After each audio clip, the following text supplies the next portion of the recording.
I wanted to get your thoughts on this whole thing about Tupac not being a death row artist. I know we touched on it in a previous video, but I just wanted to get, after thinking about it for a while and hearing what, this person had to say, can you respond to the accusation that Tupac was not? I know it sounds crazy, but can you respond to him claiming that Tupac was not signed to Death Row and that he was just representing Death Row and that Suge was his manager? Yeah, Suge, I don't hate letting the cat out the bag. Well, hopefully by the time this year, Suge would have been on the radio on our channel, because he's coming to our channel to do an interview for us. And I really want him to answer that and to be caught blindside from it, because I know once he hear that, he's gonna be like, "Huh? What? What are y'all talking about?" Or there's a lady out there named Dina LaPote. Y'all hit her up on IG, Dina LaPote, and let her. Y'all ask Dina LaPote that. Pac, it don't make sense. I mean, of course you got paperwork with him and his record. Maybe we can get Antoine Grady or whatever his name, that manager, to tell it. Because he even tried to bring some agreement in '98. He had told y'all, Tupac in his own words told you, I had fired my management. I had got rid of everybody that was involved with me prior to, after Me Against the World and stuff. I got with you in Death Row. You came and got me out of jail.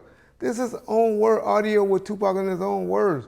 And y'all want to listen to a groupie that take pictures with everybody on the fucking internet that he can do. You can tell the way the people looking in the pictures like, let me hear him take a picture with this nigga. I seen one with him and Anthony Anderson just recently. And he was like, Anthony Anderson was looking off somewhere else. Like, that is not how friends greet each other or take pictures with each other. That's how you take pictures with somebody that's bugging you. Look at that picture with him and Anthony Anderson. But anyway, my point is, it's crazy. I hate even addressing it because I wish it would have. Then why would they sue or should pay out a settlement or a judgment or take all of that publicity or credibility of not paying Pac royalties and all of that if it was Interscope's responsibility? If he wasn't signed, why would you let someone do a deal with you? Why would you do a deal with someone and being called a manager, which only gets 20%, and allow people to sue you and not sue the company that actually owns you?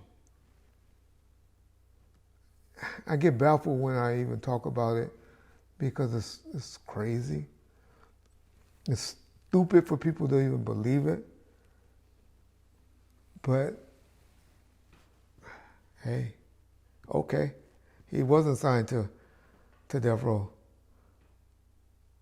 Let's see how it plays out. I know the streaming rights is going to the estate, but those CDs, those master recordings of a CD, is still going to be owned by either Snoop or the company that owns E1. The estate are not getting those CDs to be able to distribute. Only the streaming rights.